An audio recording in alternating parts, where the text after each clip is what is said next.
بسم اللہ الرحمن الرحیم۔ محترم ناظرین السلام علیکم۔ ناظرین، آج کی اس ویڈیو میں ہم آپ کو یزید کی غلاظت بھری موت کا واقعہ سنائیں گے، لہٰذا آپ سے گزارش ہے ویڈیو کو اینڈ تک ضرور دیکھیے گا۔ یزید کی والدہ کا تعلق قبیلہ میسون سے تھا۔ جب 645 عیسوی میں یزید پیدا ہوا تو اس کی ماں میسون طلاق لے کر اپنے قبیلے میں آ گئی۔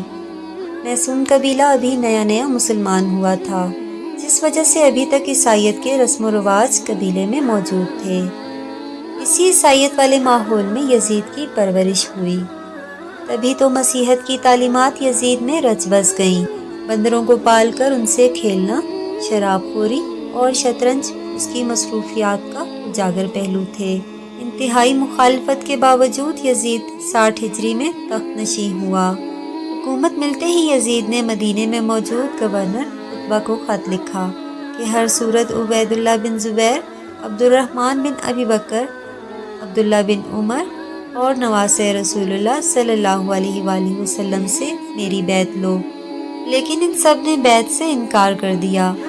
یزید نے مدینے کے گورنر کو دوسرا خط لکھا تو گورنر مدینہ حضرت امام حسین رضی اللہ تعالیٰ عنہ کے پاس حاضر ہوا اور بتایا کہ یزید نے مجھے آپ سے زبردستی بیعت لینے کو کہا ہے۔ جب حضرت حسین رضی اللہ تعالیٰ عنہ نے دیکھا کہ مدینے میں قتل و غارت اور فساد برپا ہو سکتا ہے تو آپ نے ہجرت شروع کر دی۔ اپنے خاندان اور کچھ اصحاب کے ساتھ آپ پہلے مکہ گئے اور پھر کوفہ کی طرف روانہ ہو گئے، لیکن 18,000 کوفیوں نے حضرت امام حسین رضی اللہ تعالیٰ عنہ کی بیعت توڑ دی اور پھر واقعہ کربلا پیش آیا۔ کربلا کا دل خراش واقعہ ہی یزید کا سب سے بڑا اور گھناؤنا کام تصور کیا جاتا ہے۔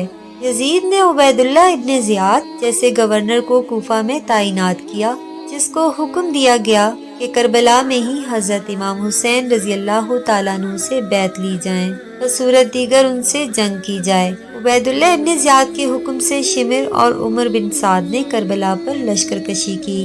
نواسۂ رسول اللہ صلی اللہ علیہ وآلہ وسلم اور ان کے 72 جانثاروں کو 3 دن تک پیاسا رکھ کر شہید کر دیا گیا۔ تاریخ کربلا ایسی دردناک ہے کہ بہت سے تاریخ دانوں نے اسے لکھتے لکھتے خون کے آنسو بہائے ہیں۔ ایسا ظلم کیا گیا جس کی کوئی مثال نہیں ملتی۔ بچے، بوڑھے، جوان، یہاں تک کہ عورتوں کو بھی قیدی بنایا گیا۔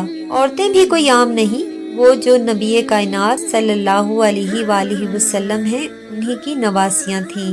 پھر یزید کے دربار میں حضرت امام حسین رضی اللہ تعالیٰ عنہ کا سر پیش کیا گیا تو اس نے آپ کے سر مبارک کی بھی توہین کی اور کچھ ایسے اشعار پڑھے کہ بعض تاریخ دان یزید کو فاسق فاجر ہونے کے ساتھ ساتھ کافر بھی قرار دیتے ہیں۔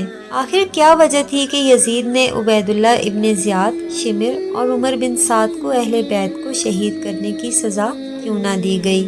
کیونکہ واقعہ کربلا کے بعد بھی یزید کی موت تک عبید اللہ ابن زیاد کوفہ اور بصرہ پر یزید کی طرف سے حکمران رہا۔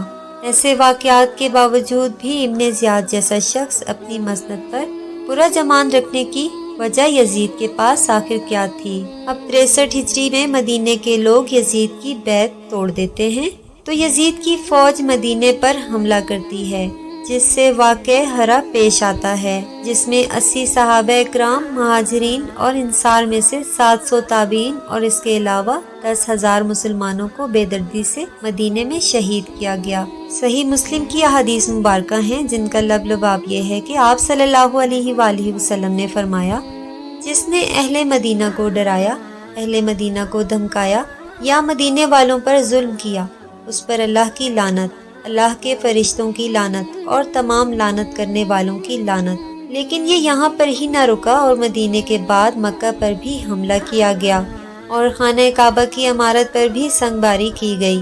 بس پھر یزید کو دی گئی اللہ پاک کی مہلت ختم ہوتی ہے۔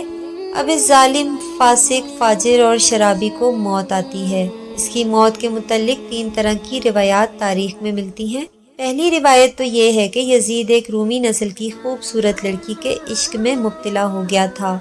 یزید نے اس لڑکی کو حاصل کرنے کی ہر ممکن کوشش کی، یہاں تک کہ اس کے سارے خاندان کو بھی مروا دیا، لیکن پھر بھی وہ لڑکی یزید کے ہاتھ نہ آ سکی۔